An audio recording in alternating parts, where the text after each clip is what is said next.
গল্পটি শুনতে কানে হেডফোন ব্যবহার করবেন। আমার মালকিনের ছোট মেয়ে রোজ রাতে তেল আর কলা নিয়ে ঘরে ঢুকত। কিছু ঘন্টা পর সে যখন বাইরে বেরোতো তখন তার শরীর পুরো ঘামে ভিজে যেত। এই কাজটা সে বাড়ির সকলকে লুকিয়ে করত, কিন্তু আমি সবটাই দেখতে পেতাম, কারণ ওই সময় আমি রান্নাঘরে কাজ করতাম। এটা রোজকার ঘটনা ছিল। ও তেল আর কলা নিয়ে কী করতো এটা জানার জন্য আমি একদিন ওর ঘরে লুকিয়েছিলাম। কিছুক্ষণ আগেও ঘরে ঢুকেছে। এরপর আমি যা দেখলাম সেটা দেখে আমার পায়ের তলা থেকে মাটি সরে গেল। কারণ আমার নাম রানী, আমার জন্ম একটা দরিদ্র পরিবারে। আমার মা বাবা অন্য লোকের খেতে কাজ করে দুবেলা দুমুঠো অন্ন জোটাতো। আমি আমার বাবা মায়ের একমাত্র সন্তান ছিলাম। টাকা পয়সার অভাবে তারা আমাকে লেখাপড়া শেখাতে পারেনি। আমাদের কোনো রকমে দিন কাটত। আমার বয়স ছিল 10 বছর। মা বাবাকে সারাদিন কাজ করতে দেখে আমার খারাপ লাগতো, আর তাই আমিও ওদের সাথে কাজ করতে চলে যেতাম। কিছুদিন পর বাবার খুব শরীর খারাপ হয়। আমরা ওনাকে হাসপাতালে নিয়ে যাই। সেখানে ডাক্তার আমাদের 1000 টাকা খরচার কথা বলে। আমাদের কাছে এত টাকা ছিল না, তাই মা জমিদার বাবুর কাছে যায়, যার খেতে আমরা কাজ করতাম। মা জমিদার বাবুর কাছে আঁচল ছড়িয়ে ভিক্ষা চায়, কিন্তু জমিদার বাবু এত টাকা দিতে রাজি হন না। ওনার কাছে এই কটা টাকা দেওয়া কোনো ব্যাপার নয়, কিন্তু তাও উনি কোনো সাহায্য করলেন না। টাকার অভাবে আমার বাবার ঠিক করে চিকিৎসা হয় না, আর উনি আমাদের ছেড়ে চলে যান। এখন আমাদের মাথার উপর থেকে ছাতা সরে গেছিল। আমাদের সাহায্য করার কেউ ছিল না। কোনো রকমে আমি আর মা নিজেদেরকে সামলে আবার সাধারণ জীবনযাপন শুরু করলাম। আমরা সারাদিন খেতে কাজ করে নিজেদের পেট চালাতাম। ভেতরে ভেতরে আমার জমিদার বাবুর ওপর খুব রাগ ছিল, কিন্তু আমার কিছু করার ছিল না। একদিন শহর থেকে কিছু ধনী লোক আসে। তারা জন্মদিন পালন করার জন্য গরিবদের ভোজ খাওয়ায়।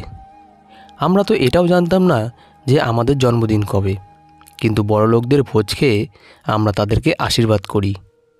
এইভাবে বেশ কিছুদিন চলল। হঠাৎ একদিন মাও পৃথিবী ছেড়ে চলে গেল।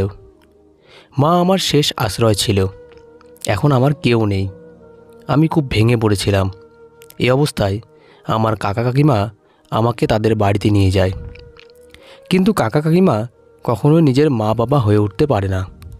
এই কথাটা আমি তাদের বাড়িতে পা রাখার পরই বুঝতে পেরেছিলাম। তারা তাদের নিজের মেয়েকে ভালো খাবার দিত, ভালো জামা কাপড় দিত, আর আমাকে দিয়ে বাড়ির সব কাজ করাতো। আমার সাথে ভালো করে কথা বলা তো দূরে থাক, আমার দিকে ফিরেও তাকাতো না। কিন্তু আমি এটাকে নিজের ভাগ্য মনে করে মেনে নিয়েছিলাম। একদিন আমি যখন বাসন মাজছিলাম তখন কাকা শহর থেকে ফিরে আসেন। এসে আমার কাকিকে বলেন যে শহরের একটা বাড়িতে কাজের মেয়ে দরকার। আমরা বরং রানীকে সেখানে কাজ করতে পাঠিয়ে দিই। রানী ওখানে কাজ করবে আর আমাদের হাতে টাকা আসবে। আমার কাকিমা এই কথাটা শুনে খুব খুশি হন। আর হবে নাই বা কেন, কিছু না করে টাকা পাওয়া যাবে যে। পরের দিন কাকা আমাকে শহরে নিয়ে আসেন আর একটা বড় বাড়িতে নিয়ে যান, যেখানে একজন মহিলা তার 2 কন্যার সাথে বসেছিল। কাকা ওনাকে নমস্কার করেন আর আমার দিকে ইশারা করে বলেন যে আজ থেকে আপনার বাড়ির সব কাজ এই মেয়েটা করবে। আমি ওকে সকালে এখানে দিয়ে যাব আর বিকেলে ফেরত নিয়ে যাব। সেই মেম সাহেব আমার দিকে তাকিয়ে জিজ্ঞেস করেন যে আমি তার বাড়ির সব কাজ করতে পারবো কি না। আমি মাথা নাড়ালাম। আমি জানতাম যে এত বড় বাড়ির সব কাজ একা হাতে সামলানো খুব একটা সহজ হবে না, কিন্তু আমার রাজি হওয়া ছাড়া আর কোনো উপায় ছিল না। কাকা কাকিমার ভয়ে আমাকে রাজি হতে হয়।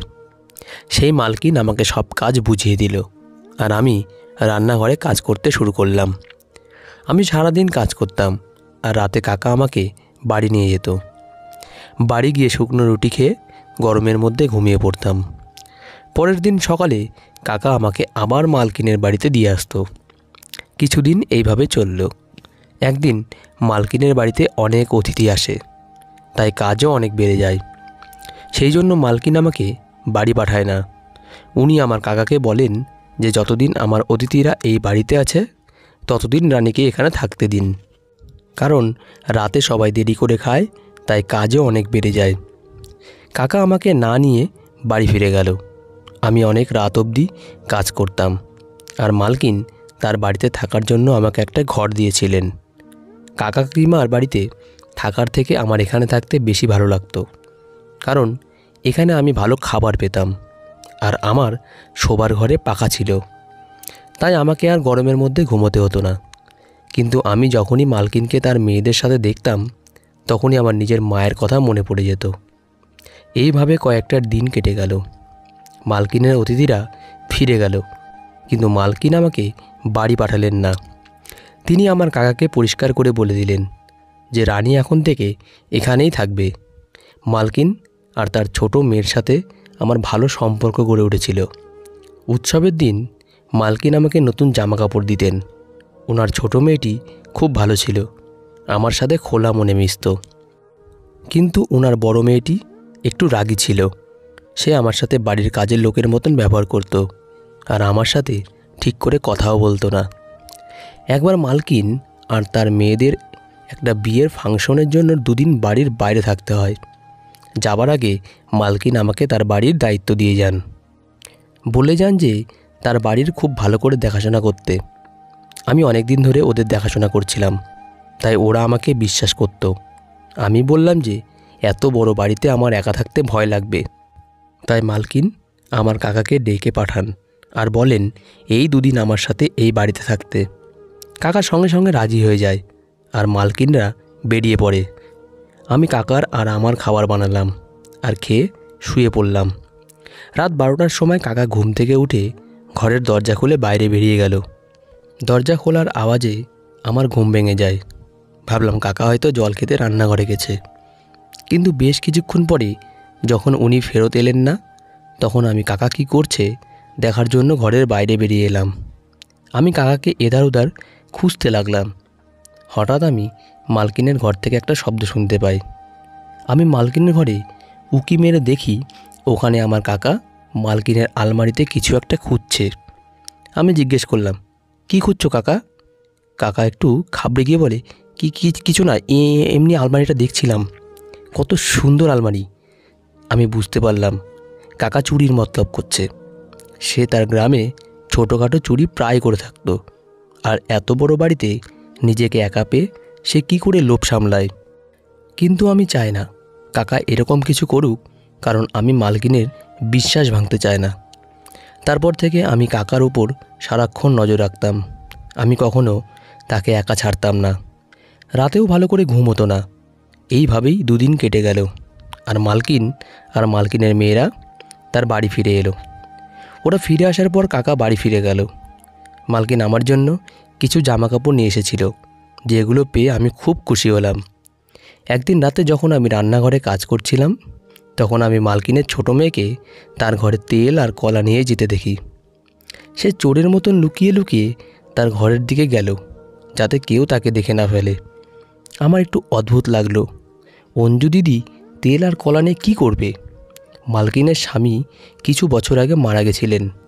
তারপর থেকে উনি তার 2 মেয়ের সাথে একাই থাকেন। নিজেদের ব্যবসা দেখার জন্য ওনাদের কখনো টাকা পয়সার অভাব হয়নি। আমি অঞ্জু দিদির ব্যাপারটা এড়িয়ে গেলাম। ভাবলাম পড়াশোনা জানা মেয়ে হয়তো কিছু একটা করছে। তার বন্ধুরা রোজ বাড়িতে আসতো, আর ওরা সবাই মিলে কিছু একটা প্র্যাকটিক্যাল করতো। একদিন আমি দিদিকে জিজ্ঞাসা করলাম যে আপনারা সব বন্ধুরা মিলে কি করেন? তো সে বলল, আমরা বিজ্ঞান নিয়ে পড়াশোনা করি, তাই আমাদের প্র্যাকটিক্যাল করতে হয়। আমি কিছুই বুঝলাম না। আমি তো কোনোদিন স্কুলে যাইনি, তাই পড়াশোনার ব্যাপারে আমি কি করে বুঝবো? তাই জন্য আমি অঞ্জু দিদি তেল আর কলা নিয়ে যাওয়ার ব্যাপারে বেশি মাথা ঘামালাম না। বাড়ির সকলের খাওয়া হয়ে যাওয়ার পর আমি বাসন মাজতাম আর রান্নাঘরটা পরিষ্কার করতাম। এর মধ্যে দিদি ফ্রিজ থেকে কলা বের করত আর একটা পাত্রে তেল ঢেলে নিজের ঘরে নিয়ে চলে যেত। এখন এটা রোজগার ব্যাপার হয়ে গেছিল। আমার ঘরটা দিদির ঘরের একদম সামনে ছিল। মাঝরাতে দিদি ঘর থেকে বের হতো আর নিজের হাত ধুতো, আর গোটা গা ঘামে ভিজে থাকতো। মাঝে মাঝে যখন আমার ঘুম আসতো না, তখন আমার এসব চোখে পড়তো। রোজ আমি এসব দেখতে পেতাম না, কারণ যখন সে বাইরে আসতো আমার চোখ লেগে যেত। এখন আর এই জিনিসটা আমার পড়াশোনার বিষয় মনে হচ্ছিল না, মনে হচ্ছিল অন্য কিছু।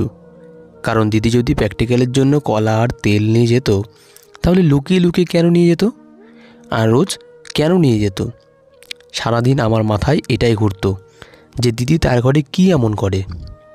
আমি মালকিনের সাথে এই ব্যাপারে কথা বলবো ভাবলাম। একদিন আমি মালকিনের ঘরে গেলাম আর দেখলাম উনি ফোনে কারোর সাথে কথা বলছেন। তাই আমি কিছু না বলে ওখান থেকে চলে এলাম। তারপর আমি ভেবে দেখলাম যে মালকিনকে বললে শুধু শুধু বাড়িতে ঝামেলা হবে, তাই আমি ছেড়ে দিলাম আর এই ব্যাপারটা নিয়ে মাথা ঘামানো বন্ধ করে দিলাম। একদিন আমার রাতে ঘুম আসছিল না, আমার মায়ের কথা খুব মনে পড়ছিল। আমি দেখি অঞ্জু দিদি তার ঘর থেকে বের হলো, তার চোখে জল, সে কাঁদছিল। আমি ঘর থেকে বেরিয়ে এসে দিদিকে জিজ্ঞাসা করলাম, আপনি কাঁদছেন কেন? দিদি প্রশ্নটা এড়িয়ে যায় আর বলে, কিছু না, তুমি গিয়ে শুয়ে পড়ো। এই বলে সে তার ঘরে চলে গেল। আমার এই চিন্তায় সারা রাত ঘুম হলো না। ভাবতে লাগলাম যে কী এমন হলো যে সব সময় হাসি খুশি থাকা অঞ্জু দিদি এত রাতে কাঁদতে কাঁদতে ঘর থেকে বেরিয়ে এলো। সারাদিন আমার মাথায় এটাই চলতে লাগলো। অঞ্জু দিদির তেল আর কলা নিয়ে ঘরে যাওয়া, মাঝরাতে ঘর থেকে বেরিয়ে এসে হাত ধোয়া, সারা গা ঘামে ভিজে থাকা, তারপর এক রাতে কাঁদতে কাঁদতে ঘর থেকে বেরিয়ে আসা, আর সবথেকে বড় কথা এই সব কাজ লুকিয়ে করা। আমার কোনোটাই স্বাভাবিক মনে হলো না। আমার দিদির ওপর সন্দেহ হয়, ও কোনো খারাপ কাজ করছে না তো। পরের দিন দিদি কলেজে চলে যায় আর বড় দিদিও তার কলেজে যায়। তখন আমি মালকিনকে চা দিতে গেলাম আর ভাবলাম যে অঞ্জু দিদির ঘরটা একবার খুঁজে দেখি। দুপুরবেলা যখন মালকিন ঘুমিয়ে পড়ে তখন আমি অঞ্জু দিদির ঘরে যাই, কিন্তু ঘরে তো সেরম কিছুই পেলাম না, সব জিনিস ঠিকভাবে রাখা ছিল। আমি বেরিয়ে এসে ভাবতে লাগলাম যে আসল ঘটনাটা কী। তখনই অঞ্জু দিদি আর বড় দিদি কলেজ থেকে ফিরে আসে। আমি তাদের জন্য খাবার বানিয়ে দিলাম, কিন্তু অঞ্জু দিদি খেতে চাইল না। সকালেও সে ঠিক করে জলখাবার খায়নি। আমি অনেকবার করে বললাম যে দিদি খাবারটা খেয়ে নাও, কিন্তু সে রেগে যায় আর আমিও চুপ করে যাই। কিছুক্ষণ পর আমি ভাবলাম যে দিদিকে একবার জিজ্ঞেস করি তার কি হয়েছে, কিন্তু তারপর মনে হলো যদি সে রেগে যায় আমার অঞ্জু দিদির জন্য চিন্তা হয়। আমি যবে থেকে এই বাড়িতে এসেছি দিদি একবারও আমাকে বুঝতে দেয়নি যে আমি বাড়ির কাজের মেয়ে। সে আমায় কাকা কাকিমার থেকে অনেক বেশি যত্ন করেছে। কিছুক্ষণ পর আমার মাথায় একটা বুদ্ধি আসে, আমি যদি আজ রাতে অঞ্জু দিদির ঘরে লুকিয়ে থাকি তাহলে আমি সবটা দেখতে পারবো আর জানতে পারবো। আমি রাতে সবাইকে খেতে দিলাম, কিন্তু নিজে কিছু না খেয়ে দিদির ঘরে গিয়ে একটা কোণায় লুকিয়ে পড়লাম। আমি এমন সময় তার ঘরে ঢুকলাম যখন সে রান্নাঘরে তেল আর কলা নিতে গেছিল। আমি লুকিয়ে লুকিয়ে দেখলাম যে দিদি তার ঘরে এলো আর ঘরের পেছনের দরজাটা খুলে দিল। আমার মনে পড়ল যে সেই দিন যখন আমি দিদির ঘরে এসেছিলাম তখন এই দরজাটা আমার চোখে পড়েনি। হয়তো দরজাটার সামনে পর্দা লাগানো ছিল, তাই আমার চোখে পড়েনি। তারপর আমি দেখলাম যে দিদি ওই দরজাটা দিয়ে একটা মানুষকে ভেতরে ঢোকালো, আর তারপর যেটা হলো সেটা দেখে তো আমার পায়ের তলা থেকে মাটি সরে গেল। তখন হঠাৎ আমার হাতের চেনটা, যেটা আমার মা মেলা থেকে আমায় কিনে দিয়েছিল, সেটা খুলে মাটিতে পড়ে যায়। সেই আওয়াজটা শুনে দিদির মনে হলো যে তার ঘরে আরও কেউ আছে। সে উঠে তার ঘরটা খুঁজে দেখতে লাগলো, আর তখনই একটা কোণায় সে আমাকে দেখতে পেল। দিদি আমাকে দেখে ঘাবড়ে গেল আর রেগে গিয়ে বলল, তুমি এখানে কি করছো? এইভাবে লুকিয়ে আছো কেন? দিদির রাগ দেখে আমি একটু ভয় পেলাম। বললাম, আমাকে ক্ষমা করবেন দিদি, আমি কোনো খারাপ উদ্দেশ্য নিয়ে এই ঘরে আসিনি। আমার আপনার জন্য চিন্তা হচ্ছিল, কারণ আজকাল আপনি ঠিক করে খাবার খান না, আর সেই দিন আপনি কাঁদতে কাঁদতে ঘর থেকে বেরিয়েছিলেন। তারপর অঞ্জু দিদি আমাকে সবটা খুলে বলল। সে কোনো ভুল কাজ করছে না, বরং একটা মানুষের উপকার করছে। দিদি ওই লোকটার দিকে ইশারা করে বলে, ইনি আমার দাদু হন। আমার বাবা মারা যাওয়ার পর আমার মা ওনাকে বাড়ি থেকে বার করে দিয়েছিল। তারপর থেকে উনি একটা মন্দিরে থাকতেন কিন্তু আমি এটা সহ্য করতে পারতাম না। আমি এই ব্যাপারে মায়ের সাথে কথা বলার চেষ্টা করেছিলাম, কিন্তু মা আমাকে খুব বকা দিয়েছিল। তাই আমি একটা প্ল্যান বানাই। আমি রাতে দাদুকে আমার ঘরে নিয়ে আসি, আর সকাল হলে ওনাকে পেছনের দরজা দিয়ে বার করে দিই। আমি দিদিকে জিজ্ঞেস করলাম যে সে তেল আর কলা নিয়ে কী করে। দিদি বলে যে দাদুর লিভারের সমস্যা আছে, তাই সে বেশি খাবার খেতে পারে না, তাই উনি এক বেলায় খাবার খান। সকালে কলেজে যাওয়ার সময় আমি ওনাকে খাবার দিয়ে যাই। রাতের বেলা উনি কিছু খান না, তাই আমি ওনাকে ফল খাওয়াতে শুরু করি, আর কলা ওনার সবথেকে প্রিয় ফল। তাই আমি রোজ রাতে ওনার জন্য কলা নিয়ে আসি। আমি এসব লুকিয়ে করি যাতে মা আর দিদি কিছু জানতে না পারে। আর দাদুর হাঁটুতে খুব ব্যথা, তাই আমি রোজ তেল নিয়ে আসি ওনার হাঁটুতে মালিশ করার জন্য। অনেকক্ষণ ধরে মালিশ করার পর আমার গা ঘামে ভিজে যায়, আর আমি বাইরে হাত ধুতে যাই। সেই দিন আমার দাদুর শরীরটা ভালো ছিল না, তাই আমার চোখে জল চলে এসেছিল। দিদির কথা শুনে আমার মনের সব আশঙ্কা দূর হয়ে যায়। আমি চুপচাপ নিজের ঘরে ফিরে আসি। ঘরে এসে আমি ভাবতে লাগলাম যে আমার মালকিন এতটা নিষ্ঠুর কী করে হতে পারে যে তার অসুস্থ শ্বশুরমশাইকে বাড়ি থেকে বের করে দেন। তার সাথে সাথে আমার অঞ্জু দিদির ওপর গর্ব হয়। আজকালকার দিনে বড় মনের মানুষ খুব একটা দেখা যায় না, আর অঞ্জু দিদির মনটা খুব বড় ছিল। এই সমাজটা বড্ড নিষ্ঠুর হয়ে গেছে, তারা বয়স্ক মানুষদের বাড়ি থেকে বার করে দিচ্ছে। আমি ভালো করে বুঝতে পারলাম যে মানুষ অন্যের কষ্ট বোঝে না, যখন সেই কষ্ট সে নিজে অনুভব করে তখনই তার মর্ম বোঝে। বন্ধুরা, আজকের গল্পটি এই পর্যন্তই।